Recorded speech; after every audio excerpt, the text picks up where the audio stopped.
முன்னாடியே மத்திய வானிலை ஆய்வு மையத்தின் சார்பில் அறிவிக்கை வெளியிட்டும் மாநில அரசு நடவடிக்கை எடுக்கல.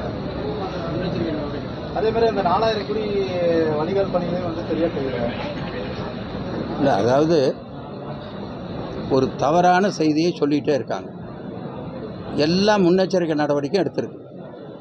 முதலமைச்சர் அவர்கள் அந்த புயல் நேரத்திலையும் சரி, மற்ற இங்கே திருநெல்வேலி தூத்துக்குடி இந்த நேரத்திலையும் சரி, அவங்க ஒவ்வொன்றையும் ஆய்வு செய்தார்கள். அதற்கு அடுத்து எல்லாரும் நீங்கள் எங்கெங்கே போய் என்னென்ன ஒர்க்கு பார்க்கணுங்கிறத எங்களுக்கு எல்லாத்துக்கும் பட்டியலாக போட்டு அனுப்பிச்சி விட்டாங்க. அதனால தான் இப்போ நம்ம மாவட்டத்திலேருந்து காஞ்சிபுரம் போனோம், நேற்று தூத்துக்குடி போனோம்.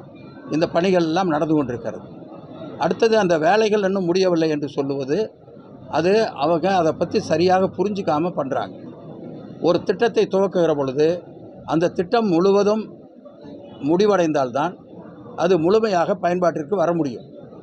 ஒரு பாதி வேலை ஒரு 10 கிலோமீட்டருக்கு ஒரு சேனல் அமைக்கிறதுன்னு போட்டுதுன்னா, ஒரு 8 கிலோமீட்டர் முடிச்சிருக்காங்க, இன்னொரு 2 கிலோமீட்டர் முடிக்கலை அப்படின்னா, அந்த 2 கிலோமீட்டர் முடிஞ்சால் தான் அது முழுமையாக பயன்பாட்டுக்கு வரும். இதெல்லாம் யோசிக்காமல் அவங்க சொல்லிகிட்டு இருக்காங்க. அத்தனை பணிகள் நடந்திருக்கு. இப்போ காஞ்சிபுரம் போனோம். காஞ்சிபுரத்தில் எங்கேயுமே பாதிப்பு இல்லை. காரணம், அங்கே இருக்கிற வேலைகள் பெரும்பகுதி முடிஞ்சிருக்கு. முடியாமல் இருக்கிற இடத்துல கொஞ்சம் பிரச்சனை இருக்குது. பணம் செலவு பண்ணியிருக்காங்க, ஆனால் அது அந்த கடைசி எண்டுக்கு கொண்டு போய் சேர்க்க முடியல. இது மாதிரி சில குறைபாடுகள் இருந்தது ஒழிய ஒட்டுமொத்தத்தில் அது சரியாக வரும் என்று தான் அங்கே இருப்பவர்கள் சொல்லுகிறார்கள். இது எல்லாம் நாங்கள் பதில் சொல்கிறத விட, இதில் ஒரு டாக்டரேட் வாங்கினவர் ஒரு கிளியராக அதை சொல்லியிருக்காரு. இப்போ அவங்களெல்லாம் வச்சு தான் மொத்த திட்டமாக சென்னையே எடுத்திங்கனாக்கா 4-5 மாவட்டத்தை ஒருங்கிணைத்து ஒரே திட்டமாக உருவாக்கி அந்த பிரச்சனைகளுக்கெல்லாம் முற்றுப்புள்ளி வைக்கணும்னு முதலமைச்சர் அவர்கள் நினைக்கிறார்கள். அதற்கான ஏற்பாடும் செய்து கொண்டிருக்கிறார்கள்.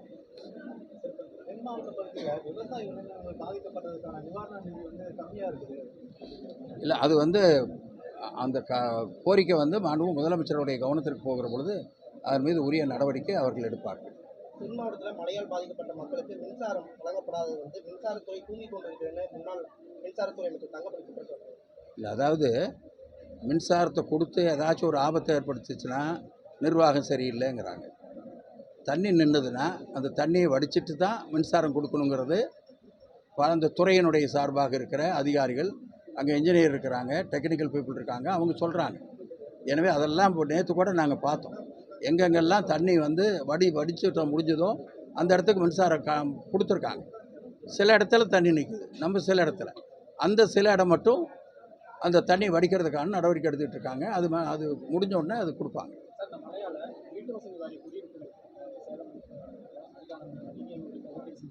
இல்லை, இதில் வீட்டு வசதி வாரியத்தினுடைய வீடுங்கிறது இல்லை. ஏன்னா வீட்டு வசதி வாரியம் கட்டி விற்ற வீடுகள்,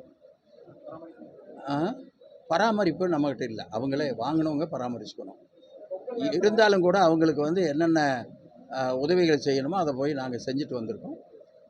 இப்போ வீட்டு வசதி வாரியத்திற்கு சொந்தமாக இருந்து வாடகை கொடுத்துருக்கிற வீடுகள் அது பாதிக்கப்பட்டிருந்தால் கண்டிப்பாக அதுக்கு அதெல்லாம் ஒழுங்கு பண்ணுறதுக்கு பழுது பார்க்கணும்னா நடவடிக்கை கண்டிப்பாக எடுக்கும்.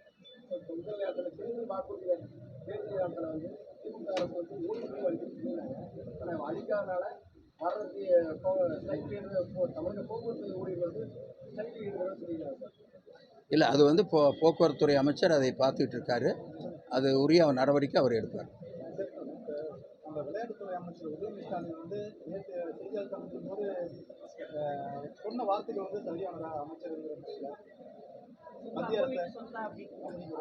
இல்லை, அவர் அதுக்கு உண்டான விளக்கமெல்லாம் கிளியராக சொல்லியிருக்காரு.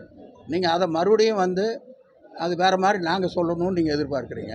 இல்லை, அவர் பாருங்கள், அவர் கரெக்டாக தான் எல்லாமே சொல்லிட்டு வராரு. ஏதாச்சும் நீங்கள் தவறு இருக்குதுன்னு சொன்னீங்கன்னாக்கா அதுக்கு என்ன அர்த்தங்கிறத சொல்கிறாரு.